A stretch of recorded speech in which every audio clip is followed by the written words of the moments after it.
Merry Christmas, everyone! Hey, my name is Mohammed Najmi, and today I have for you a Christmas special episode. I've got together some Christmas traditions from all over the world with interesting facts to get you all in the festive mood. So, let's get cracking!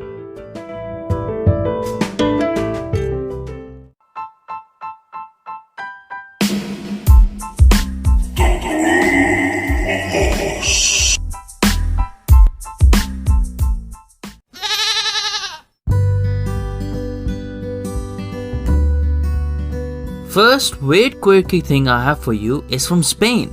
Now most Spanish people in Spain play the lottery around this time of the year. The lottery is drawn on the 22nd of December, hoping to win the El Gordo, the fat one or the big one. The Spanish Christmas lottery or Loteria de Navidad is a special draw of the Loteria Nacional, which is a weekly run national lottery in Spain. And the first or final prize drawn is the El Gordo. Sometimes whole families or villages enter together as a group so they can share the profits if they win. The lottery pot is 70% of the ticket sales, which is usually in the billions. Yes, that's right, in the billions, with the top prize El Gordo being around 600 million euros or over, depending on the sales of the tickets. You know what, if I was living in Spain, I would do that too.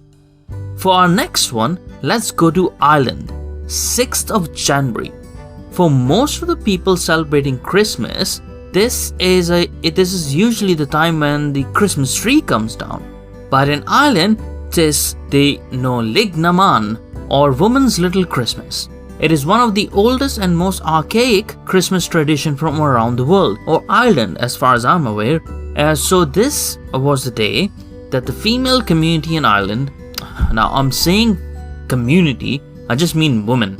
They didn't come together from all over the country to form a community. Basically, women in Ireland, tired from all festive cooking, hosting and housework, could put their feet up on that day and let their hair down and take a token annual day off. Of course, these days, that is stretched to everyone since we don't specify all those activities around the household to just women. So we take that day as a much needed time off. In Mexico, people display nativity scenes instead of Christmas trees. Of course, some families still go for the Christmas tree, but it's mainly nativity scenes. The beautifully crafted nativity scenes make the festive period more vibrant. They are called nacimientos. I hope I'm pronouncing that right. Locals profoundly display these elaborate nativity scenes in their homes or gardens throughout the Christmas season, while local communities create public ones, usually designed by local artists and craftspeople. Characters are added throughout the days to Christmas countdown, with baby Jesus being added on Christmas Eve and the three kings on the January the 5th. From Mexico, now to Russia. As far as Christmas traditions around the world go, Russia has plenty, from swapping Santa Claus for Father Frost to a meatless Christmas Eve feast, but none more fascinating than the country's celebration of Christmastide. Hailed as the most unholy time of year, Svyatki, as the Russians call it, runs from the Orthodox Christmas Eve on 7th January to the Epiphany on 19th of January. Obviously, according to the Russian Orthodox Church, the Christmas Eve is on the 7th of January and the Christmas Day is on the 8th of January and so on. This, an actual pagan tradition, involves feasting, Russian Christmas music, fortune-telling, theater, local pranks, and diving into country's freezing lakes and rivers, obviously. Okay, now that I've mentioned Russia, I need to mention Poland as well, or I suspect my wife might kill me. Christmas Eve supper, known as Wigilia, is one of the most long-standing and widely cherished of Polish rituals. In the vast majority of homes, both among believers or non-believers, a formal meal is celebrated. and served on the table, which is covered with a white tablecloth. Hay is traditionally placed under the cloth covering the table, and an extra empty place is set for an unexpected visitor. Polish foodie traditions vary depending on the region, but traditionally 12 dishes are served to reflect the number of apostles. The dishes may include fish or beetroot soup, which is actually really good, carp, pasta with poppy mass, jellied fish, herring in cream or oil, or kutia. I have to say I really don't like the jellied fish and herring in cream or oil, but my wife seems to love it, so it is their tradition by the end of the day. A wheat pudding with poppy seed, honey and nuts. Just before the dinner, family members share their wafer and wish all the best to each other. At midnight following Christmas Eve, many Poles attend the midnight mass to commemorate the prayers of shepherds on their way to Bethlehem. Christmas Day and Boxing Day are known as the first and second day of Christmas and are spent visiting relatives. Now, Iceland has a Christmas myth about the Yule cat. Apparently, there's a terrifying Christmas cat who prowls the snow, then eats alive anyone who's not got the appropriate clothing to handle the harsh winter weather. So families celebrate this by coming together to protect one another and ensure that nobody gets taken by the Yule cat. It's meant to scare kids into good behavior. I guess it ties in with this Scandinavian saying that there is no bad weather, only bad attire or clothing. It's probably to get that message across early in the kid's head. In the town of Christmas in Florida, it is Christmas all year round. Plenty of tourists flock here to get their holiday cards and letters stamped at the post office. I guess it's fun for your postmark to read Christmas, Florida, right? Unsurprisingly, the street names are Christmas themed too.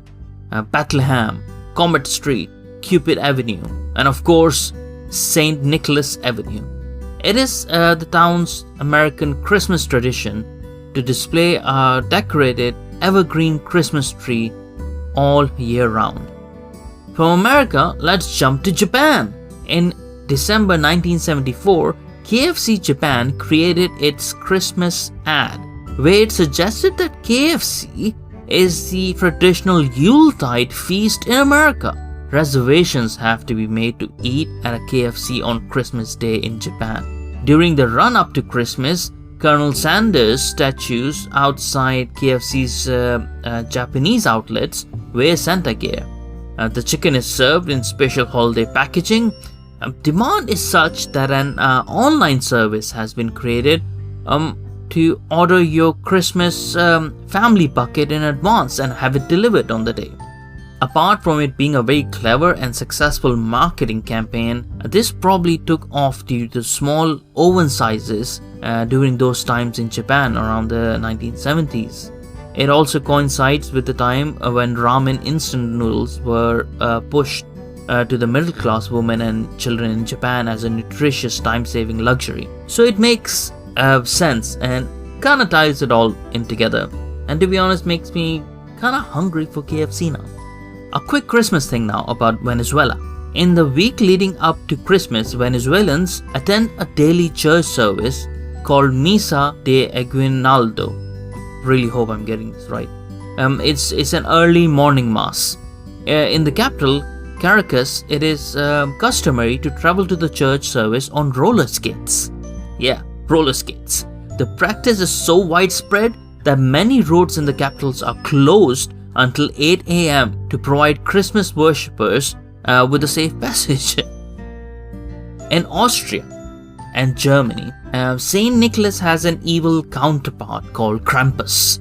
He is the bad cop to St. Nick's good cop, a demon-like creature with one task: to punish bad children before Christmas. Men dressed in devil costumes roam the streets carrying chains and a basket for abducting spatially bad children and howling them to hell. Other traditions linked with Germanic traditions and ancestries have anti-Claus concept as well. iterations of Krampus, right? Or Saint Nicholas, to keep the kids in check. Santa in other traditions have obviously developed to have a list of good and bad kids doing the job of both.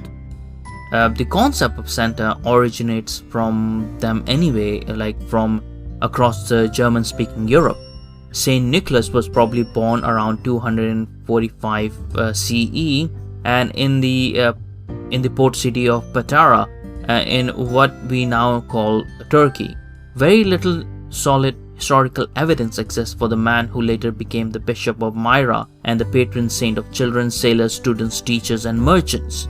He is credited with several miracles, and his feast day is December the 6th, which is the main reason he's connected with Christmas. Of course, I'm talking about Saint Nicholas. In Austria, parts of Germany, and Switzerland, der Heilige Nikolaus brings his gifts for children on Nikolastag, on the December the 6th, not December the 25th. Nowadays, Nikolastag, or St. Nicholas Day, on December the 6th is a preliminary round for Christmas. Somewhat connected to that is the Switzerland tradition of Schmutzli, Santa's sinister sidekick. Now, Santa Claus pops up around 6th of December and shares treats like mandarins, cookies, nuts, and of course delicious Swiss Christmas chocolate. And Schmutzli is basically the anti-Claus. He wears a black robe and has a dark beard. Originally, his ominous appearance, complete with a whip, an empty present sack, served to deter children from being naughty throughout the year. Nowadays, he helps Santa Claus hand out treats and presents at markets and events. In southern Italy and Rome in particular, you'll find shepherds playing the bagpipes. Usually performing in pairs, they break out the tunes in squares and piazzas across the regions, all while everyone goes about their festive business. Dressed in traditional sheepskins and wool cloaks, they do this in honor of the traditional shepherds in the Nativity. Christmas cracker was invented by a London sweet maker called Tom Smith back in 1846. Apparently, his original idea was just to wrap up his tasty sweets in a twist of fancy colored paper. But the idea took off and became one of the best known Victorian Christmas traditions in England. His packages began to sell out when he added festive notes, paper crowns, and made them go off with a bang. England is also home to the Guinness World Record for the longest Christmas cracker pulling chain ever, with 1,077 people in a school in South London. There are a lot of traditions and facts, but let's do some more quick ones and then we can wrap this up. Norwegians believe that Christmas Eve coincides with the arrival of evil spirits and witches. That is why they hide all their brooms before they go to sleep in their homes. In Guatemala, cleanliness really is next to godliness. Locals believe that the devil and other evil spirits live in the dark, dirty corners of your home. It's called La Quema del Diablo, the burning of the devil. The idea is to burn all the bad from the previous year and start a new year from out of the ashes. They spend the week before Christmas sweeping up, collecting rubbish, and then piling everything in a huge heap outside. Finally, an effigy of the devil is placed on top and the whole thing is set on fire. Now in Ukraine, along with other Christmas decorations, they like to decorate their trees with a fake spider and spider web. Their tradition has its origins in an old tale of a poor woman who couldn't afford to decorate her tree and woke up Christmas morning to discover a spider had covered it in a glorious sparkling web. On Christmas Eve, unmarried Czech women stand with their back to the door and toss one of their shoes over their shoulder. If it lands with the toe facing the door, it means that they'll be married within the year. If it lands with the heel facing the door, well, it's another year of waiting. During Consoda, In the traditional Christmas feast in Portugal, families sometimes set extra places at the dining table for deceased relatives. It's thought that the practice will ensure good fortune for the household. In some areas, crumbs are left on the hearth as well. I think so. That is a very sweet thing to do. And actually, a good place to end the episode.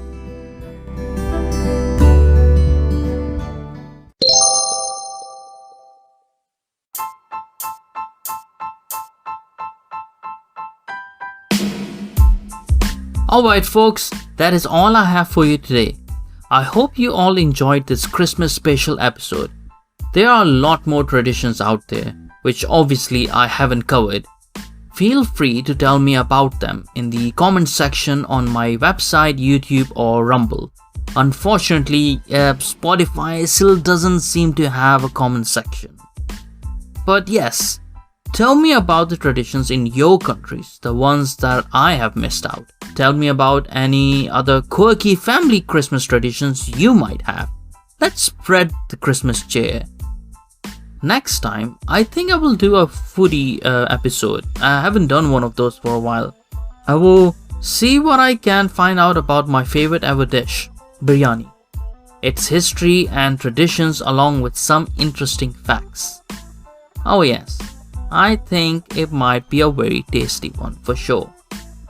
Until then, Merry Christmas, have a great New Year, be good, and thank you so much for listening.